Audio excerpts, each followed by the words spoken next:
It is very difficult for me to tell you all that the country is very sick and it is soon going to die. The country is sick and it is soon going to die. But there's good news too. We now find the Barbados Labour Party are ready to save the country. Ladies and gentlemen.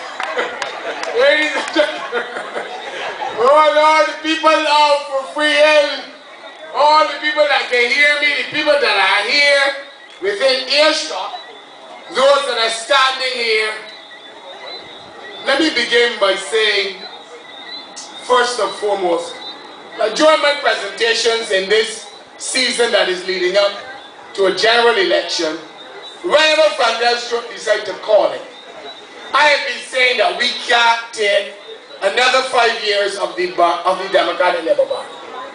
The fact is, Barbadians cannot take another 5 years of Fandel Stewart and the Democratic Labour Party.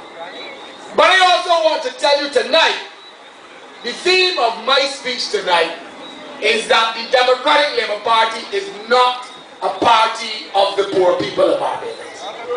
They are not the party of the poor people of Barbados. For years they've been telling you that the Barbados Labour Party was a white people party and a business people party. The facts are there now for everybody to see. And we don't need to learn anything from the dens about how to run the country or about the society, and it's not the economy, it's the society. We, the Barbados Labour Party, the party of real free education, the party of the Harbour, the party of the UDC, the party of the RDC. We do not need any lessons from the Dems in how to run a country for poor people. So let me start by saying this. I want to begin though by giving kudos and praise to the candidate in this constituency in the upcoming election, Gregory Nichols. I believe that if you do not vote for Gregory Nichols in the next election, you'll be doing yourselves, your country, your children, your grandchildren a disservice. Gregory Nichols is by far, the best young politician that there is in Barbados today. And maybe one of the brightest as well.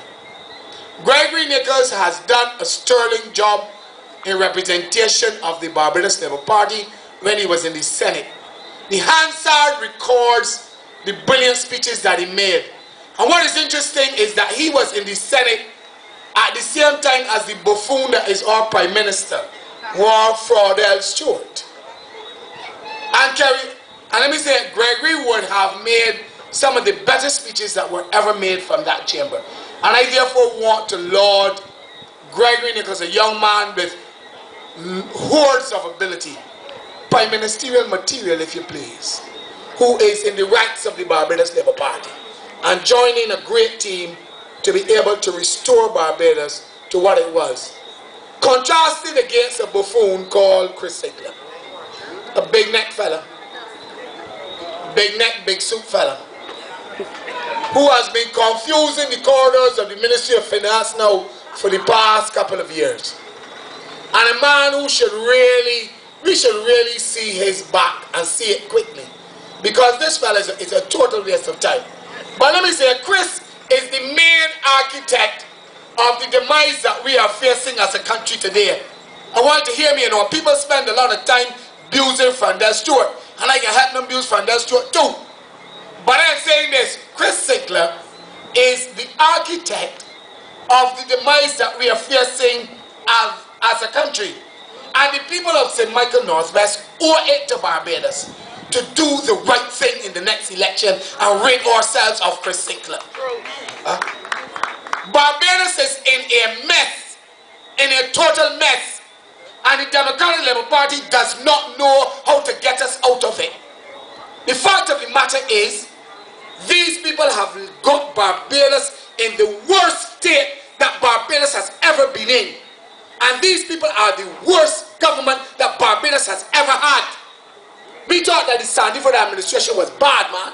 But these people, man, these people battle like sobers when it comes to badness, not goodness. These people are no good. And the most significant issue in all of this, ladies and gentlemen, is the economy. The reason that poor people are struggling, the reason that middle class people are struggling in Barbados today, the reason that people can't pay their rent, the reason that people can't pay their mortgages, the reason that people can't buy nothing in the supermarket is because the economy is in a mess. And this is the first time in the history of Barbados that we are seized of a middle class crisis in the governance of Barbados. Poor people, though, are easily the worst off, because nothing has been done in Barbados to alleviate the plight that poor people are suffering every day. And I'm not here talking about no foolishness, about no free bus fares. I am saying that the Democratic Labour Party came to office promising you that the economy, poverty alleviation, those were the buzzwords. They were going to fix everything. And we live in Barbados today.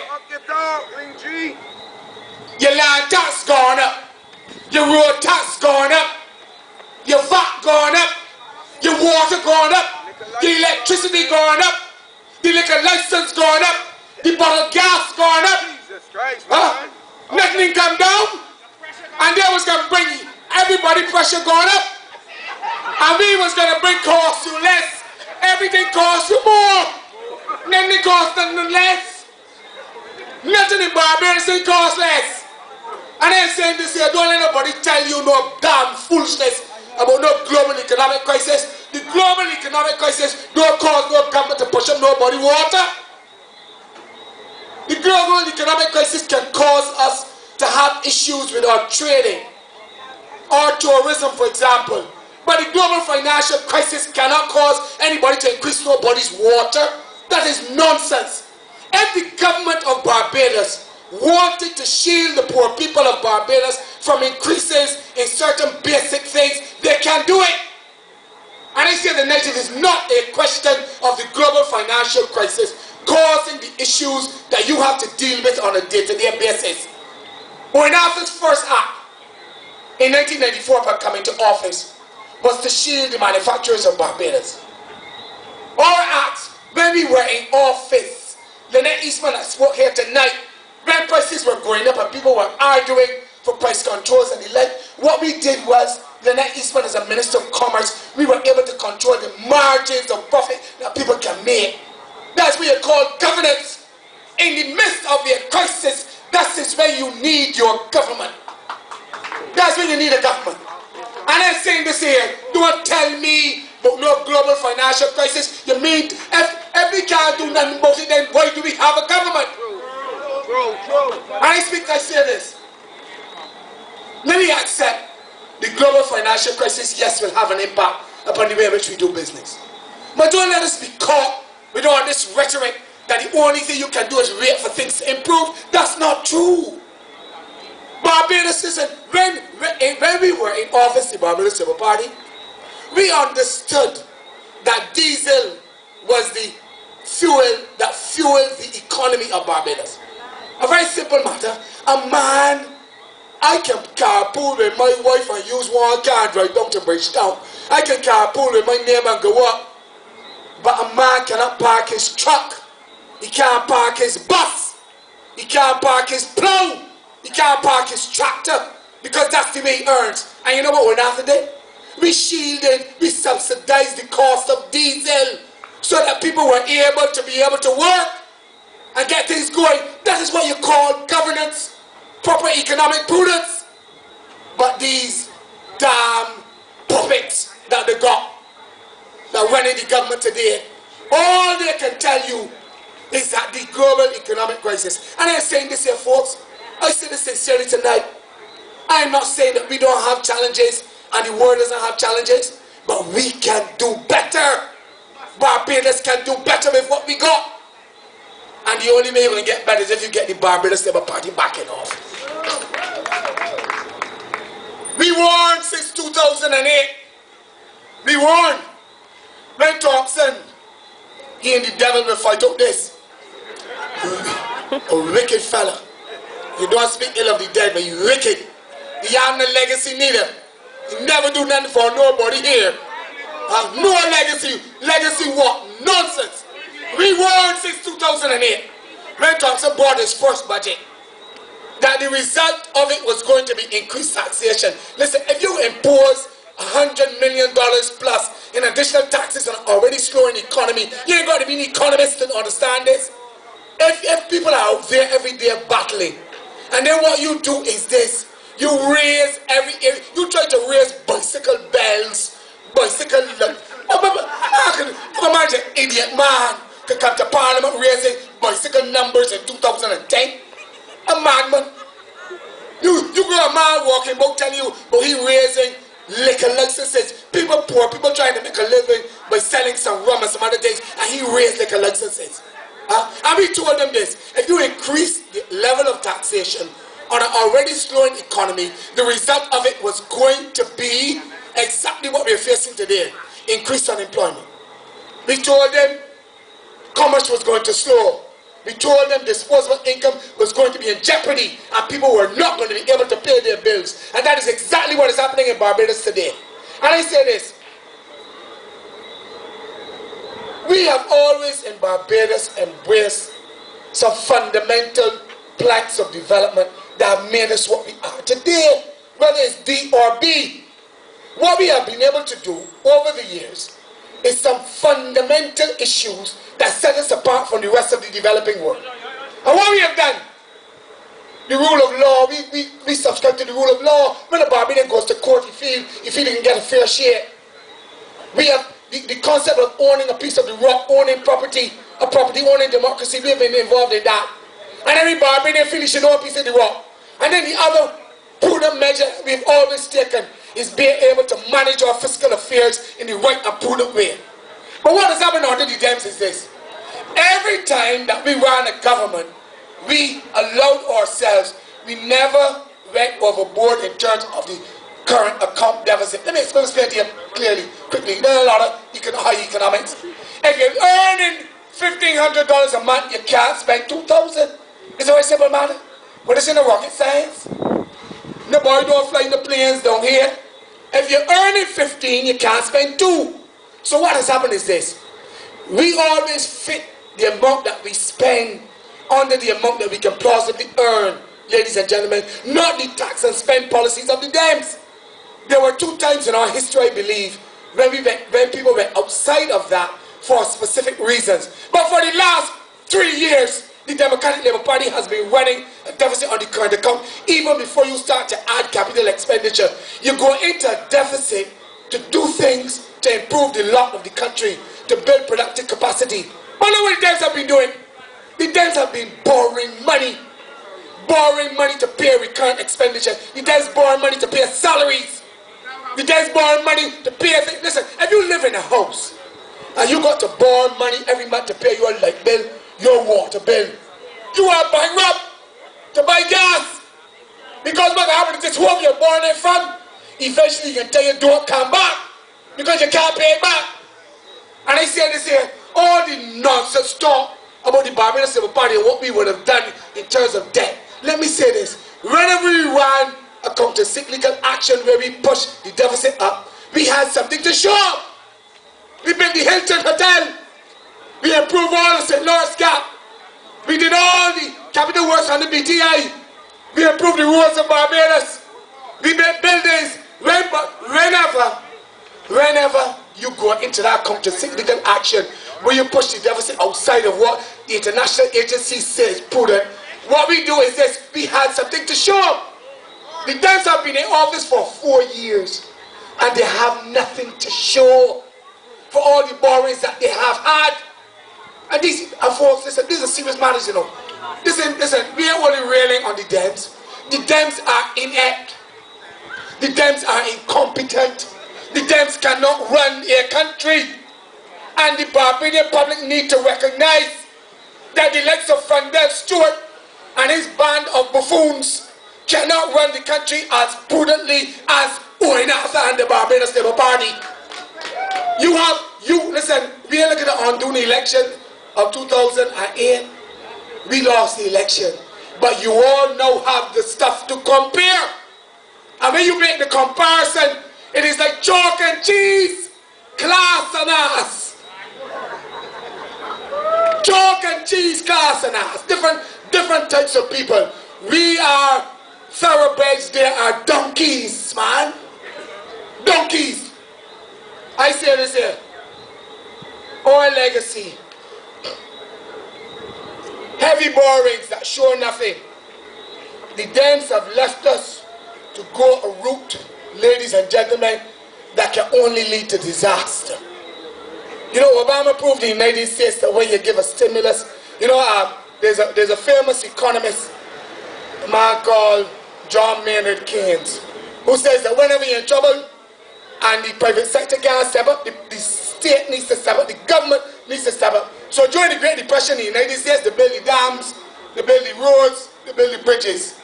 In Barbados, we left behind a program that could have saved us, because let me tell you, the difference between now and 1991 was that in 1991 there was no foreign exchange, so the government didn't have a cushion.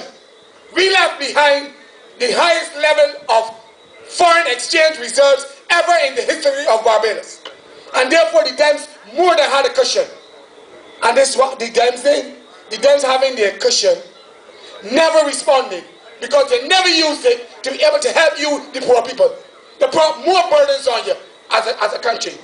And I say this here, no roads. Listen, if they had continued the flyover project, which would have cleared the gridlock that Barbados had on the roads, and they would have been able, and they would have built them 2 buildings in Warris earlier, we would have had enough circulating to be able to help the people of Barbados, because that would have been a stimulus added to the economy. But the Democratic Labour Party, Thompson, and wise idiot, shut down the project.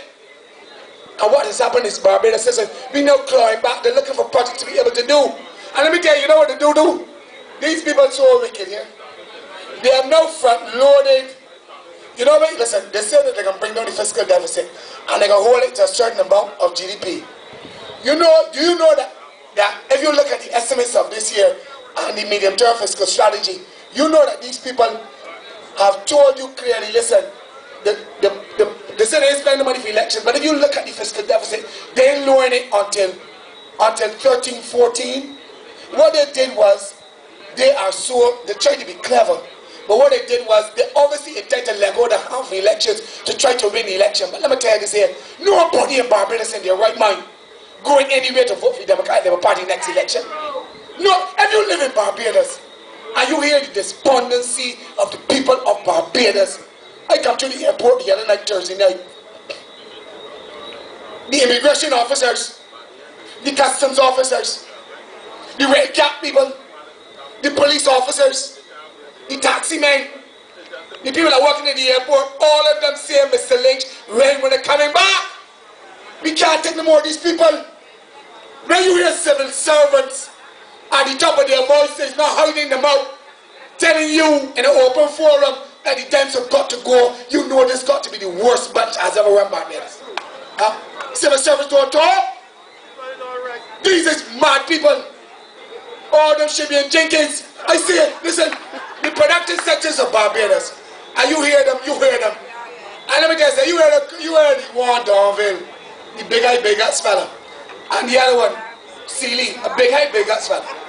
Them cursing Leroy Chapman. I mean, Leroy Chapman want cursing. But them singing for the supper, you know. You know that they get ready for the election, see? So they're trying to guard the people that are their benefactors. Them don't really care about the poor people, you know. The Dems don't care about poor people. When you hear Donville and them abusing that man, they are interested alone in guarding their dollars and cents for the next election. And I say this here, they know good. They none of them say about them. You can imagine, you got Richard Silly telling you we're getting more hotels, more people coming through Barbados ever before. And you look at the spend figures, the arrivals alone do not tell the only picture of how your tourism industry is doing. You want to know how much money the people are spending. How could you imagine? The people are spending no money.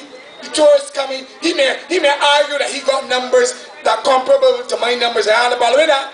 But I am telling him this.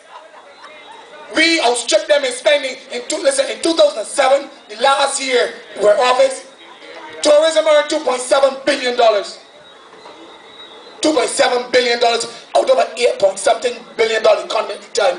Now he has lost almost $1 billion. They earned less than $2 billion last year. So don't tell me about your arrival figures up. And then let me tell you something else. We are losing hotels left, right, and center in Barbados. You hear idiots like that one leverage. You're a clown.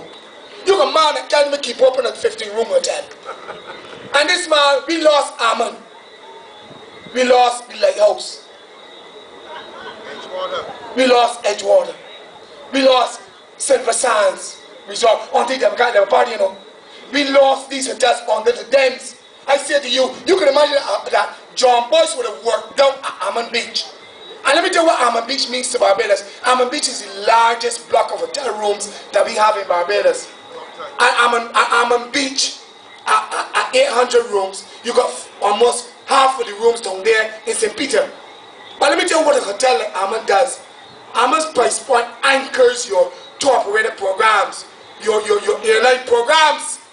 If you lose that hotel, that block of rooms, because if you sell them, you take them out of them, even if they come back within a year, you don't have anybody to anchor your charter programs, to anchor your tour operator programs.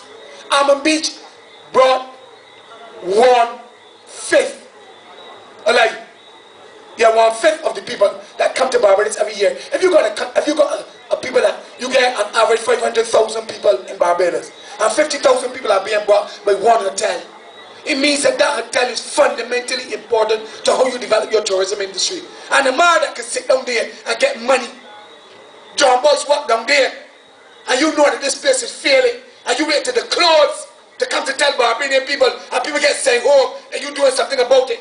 And they say, when you got, they can't get Four Seasons open, they can't get the one that down there, Beachlands open, you can't get the one at the Pierhead open, the one in St. Peter, St. Lucia, we signed off on, and North Point, they can't get that open.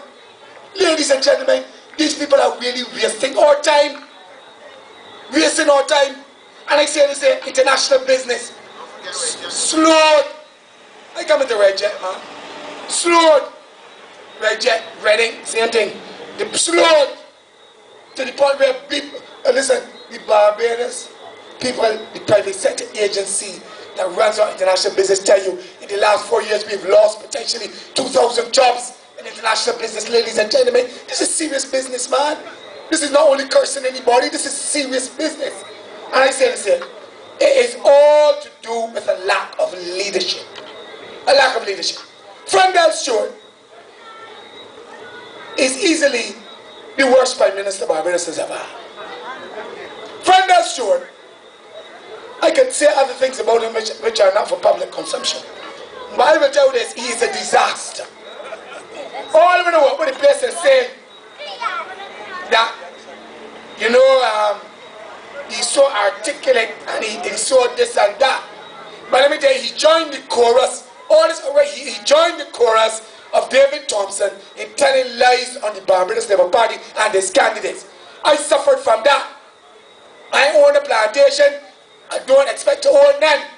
I have a mortgage at Scotiabank. You can go and check on that. I ain't got no plantation, no place. But Thompson spread that. He said that Clive Maskell was involved in issues to do with hard work. A young man with a brilliant career, and Thompson sought to mash it up or tried to mash it up in the last election. And I say this, they tell lies every day upon me. How corrupt we was. You people need to hold their feet to the fire. Ask them to bring the evidence to show. Because we know now from the Clico investigations, we now beginning to understand where corruption lay. We are now beginning to understand. And I say this here, the corruption that you talk about, we ain't corrupt no more than anybody else. We was never corrupt. But then when they come to your house, ask them to show you. Ask them where the overseas accounts and the claim was. The properties that we own, we don't own none. Ask them to show you where hard work has come off. Tell them come to the table. I say this. When you hear Frandell telling you, tell me he's so articulate. All Fernandez do is quote a lot of big words and a lot of old people, philosophers, things. The only thing you got in common with the philosophers is that all them like Socrates and them died and he died too. And he can be dead just now. I tell you, if you damn feel that the big and bold, tell them call the election, man. Tell them call it. Tell them call it. Frandel is a man. He said he articulate. Frandel said, look at the man walking about telling people, thank you. Walking about telling people that the government's nipples are sore. What kind of madman would go for leave here and go to Washington? A man who's a prime minister of any caliber. You mean whenever you're now for talking that kind of damn foolishness? You going up to Washington and telling Barbadian people in a Barbadian forum about the government. Everybody nursing on the government and the government's nipples must be sore. You tell him, man, solving Alexander School, he said everybody want to solve this thing like barbecue pigtails. Instantly like barbecue pigtails. I mean, a prime minister is taught that kind of foolishness. This man is an idiot. I tell you all, the man, let me tell you, Clicquot, the promises he made to all of the shareholders, the man has not been able to do anything. The man can't get Alexander School fixed. He set up a commission of inquiry. What commission of inquiry what? Well, the commission of inquiry can only make recommendations, but then you have got to take action. And he has been delaying the action all along. From then send the people back to work under the precept I understand, is what was told to me, that he was going to remove Jeff Boones from the school. Now Jeff Boones, listen to me, remove does not mean fire. You can negotiate, you can ask him to voluntarily go home, take it early retirement, but the issue is this. If they went back to school, I have to know the issue is not solved, and the people come out again. From then, on the line issue, the line people again on the street. You see, you can give Ray J money. What Ray J want money want? We can't get that solved. And I'm saying the same. Frandel Stewart has not been able to do or solve anything. They tell me that everything is set at 5T. He's right by the 5. This action requires more mature consideration and send it back. So the whole office full of files. Frandel has not made a decision since he was the Prime Minister of Barbados. And the only decision that he wants Frandel to make is to call the election and let the Barbados party get back in office. I say this, when we get back and tell Owen, you need to move in with a can of Lysol and bring gravel because we need to pray for the demons out of the parliament now. A can of Lysol and gravel because we need to exorcise the demons that are in that parliament. They're no good. Ladies and gentlemen, the Dems have no moral authority to ask for your vote. You know, these spot meetings, I got so much more to say. But let me tell you this here. I ask you all to pray for the country. I end the way I began. On a very sad note, the country is sick, it is almost dying. And what you will say in your heart of hearts, that the Lord will be your shepherd, and he will guide you to vote Owen Arthur and the Barbados Labour Party back in office. I'm obliged to.